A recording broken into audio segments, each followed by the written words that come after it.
Today we're going to look at how to get top marks in writing an article for part 2 of the writing.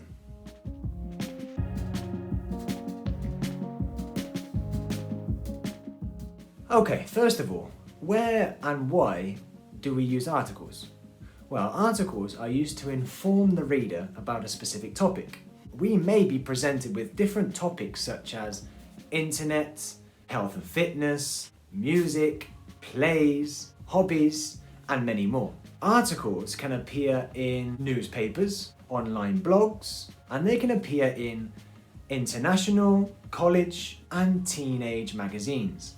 There's also a few techniques that you can use to write your article. One of them being argumentative, 2 being descriptive, and 3 being narrative. Now you should look to write between 140 and 190 words for this piece of writing. If you go too much over, you're probably including information which is not necessary. And if you're going under, you're probably missing some vital information that you need to include. I always recommend going about 5 to 10 words over the word limit, just so you are sure that you've included all of the content points and you've answered the question fully. Once you've chosen your appropriate technique, it's very important to use an appropriate style and layout. You should have 1, a headline, 2, an introduction, 3, the main body, and 4, the conclusion. So once you've been presented with the question or what you need to write about, you should have made some points to talk about. Once you've made these points, it's now very important to plan your article around these points. Here's an example of an article question. A local magazine has asked readers to write an article about their favourite things about the internet. Write the article talking about the things you do with the internet and recommend a website to other readers. Now, it's very important you read the instructions carefully. In this example, we have to look at where our article will be published, the topic, and the main ideas. Okay, so where will our article be published? To a local magazine. What's the topic? Their favourite things about the internet. And the main ideas, things you do with the internet, and recommend a website. Okay, in your article, in the introduction, after you've written a catchy heading, and also remember that the headings or headline should be very concise. It should sum up the general point, and then it should nicely introduce the reader to the introduction. So the reader has a good enough idea what the article is going to be about before he or she's even read it. The introduction should include a general statement about the topic. The introduction should aim to keep the reader's attention. Here you could state an opinion. If we were talking about the internet topic, we could say something like, the internet has changed the way we live. It started as something that we could only access through a computer, but nowadays it is everywhere, and I love it. We could also address the reader directly. You could start with a quotation or even a question, a rhetorical question, and you could also start with a problem. What is the problem? What are you trying to address? Okay, now in the main body, after the introduction, here is where you should describe the issue in more detail. Remember to include 1 issue per paragraph, but develop each issue throughout. Use linkers. For example, some of these linkers could be very useful, and sophisticated vocabulary.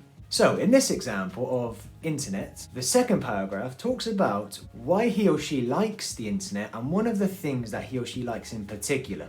One of the core things about the World Wide Web is that you can look up anything you want and find out the answer straight away. Isn't that fantastic? Rhetorical question. For example, developing the answer. Imagine you are arguing with your friends about how to do something. Easy solution. Go online and find the answer. Now, in the third paragraph, we had to make a recommendation. So, this article makes a recommendation of a website explaining why he or she likes it so much. However, linker. The greatest thing about the internet is how you can learn tons of things very cheaply or even for free. In fact, my favourite website is www.udemy.com, where people register to teach and learn about different things: music, website design, making apps, history, etc. So I totally recommend it to everyone. And finally, last but not least, is the conclusion. In the conclusion, you can again state an opinion, give the reader something to consider, summarize the article, and again end with a rhetorical question, if you like, where theoretically people could leave a comment if it were a website, for example. So in this example of the internet, the student has written a summary of sorts and then asks the reader for some feedback on their own preferences regarding the use of internet.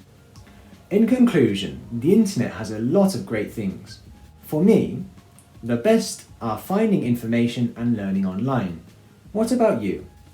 What are your favourite things about it? And there you have it, an example of an article written using some phrasal verbs such as put you up or check out, some contractions, for example, isn't it fantastic, some colloquial phrases, one of the cool things, or I totally recommend, and the student addressed the reader directly. What about you? And even an exclamation mark. Find the answer. Okay, so to end the video, I'm going to leave you here with a picture of some rhetorical questions that you could include in your article. Also, I'm going to include a picture here now of introducing new ideas. And to end, we're going to look at how to conclude the article. Again, a photo here to check it out. Okay, that's been the end of the video. You now know how to fully write an article in part 2 of the Writing for Cambridge. If you have any questions, leave a comment in the comment section below. If you like the video, leave it a like and even subscribe to the channel. Goodbye for now.